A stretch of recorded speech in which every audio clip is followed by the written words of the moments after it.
Hi friends, welcome back to Kanna's food world channel. ఈరోజు మన recipe uggani bajji. ఇది రాయలసీమలోనే కాదండి, కర్ణాటకలో కూడా చాలా ఫేమస్.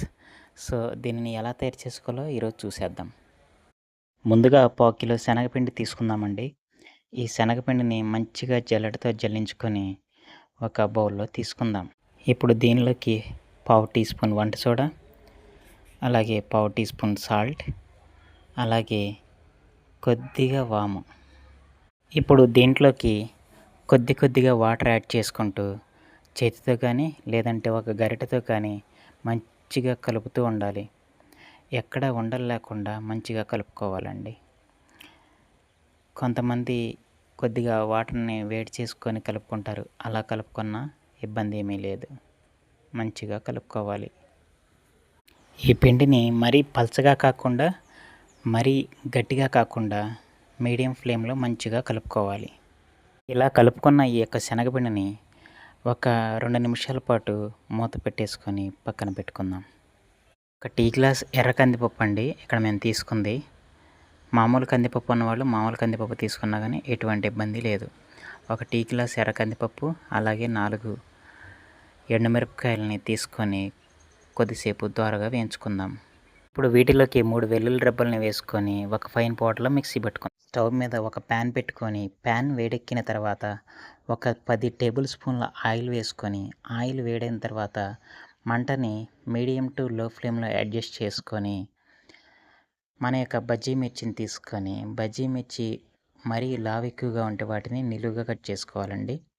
అలాగా నిలువుగా కట్ చేసుకున్నటువంటి బజ్జీ మిర్చిని మన యొక్క శనగపిండిలో ముంచుకొని కొద్దిగా మంచిగా వేసుకోవాలండి. ఇలా వేసుకున్న తర్వాత మంచిగా ఫ్రై అయిన తర్వాత వీటిని ఒక బౌల్లో తీసుకోవటమేనండి.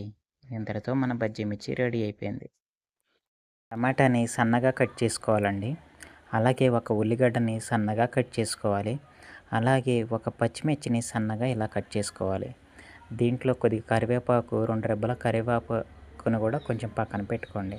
స్టవ్ మీద మరి ఒక ప్యాన్ని పెట్టుకొని దాంట్లో కొద్దిగా ఆయిల్ వేసుకొని నూనె వేడైన తర్వాత ఒక టేబుల్ స్పూన్ తాలింపు గింజలు వేసుకోవాలండి. తాలింపు గింజలు ఉడికిన తర్వాత మనం ముందుగా కట్ చేసుకున్నటువంటి పచ్చిమిర్చి, అలాగే ఉల్లిగడ్డ, అలాగే టమాటో, అలాగే ఒక 2 రెబ్బల కరివేపాకుని వేసుకొని కొద్దిగా ఉడకనివ్వాలి.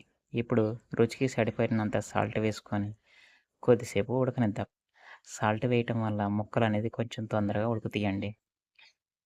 ఇలా కొద్దిసేపు వీటిని ఉడకనిద్దాం.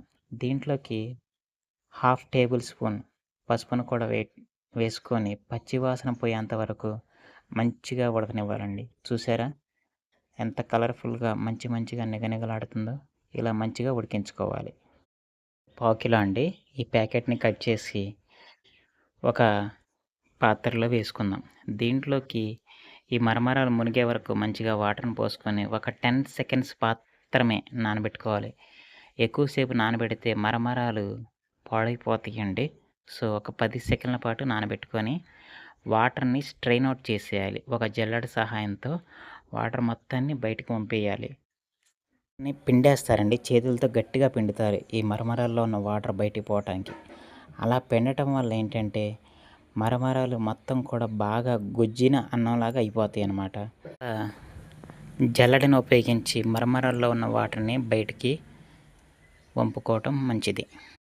ఇప్పుడు మనం ముందుగా ప్రిపేర్ చేసుకున్నటువంటి కర్రీ ఉంది కదండి. కర్రీ అంటే టమాటో, పచ్చిమిర్చి, అలాగే ఉల్లిపాయ వీటిని వేసుకొని కొద్దిగా ఉడికించుకున్నాం కదా.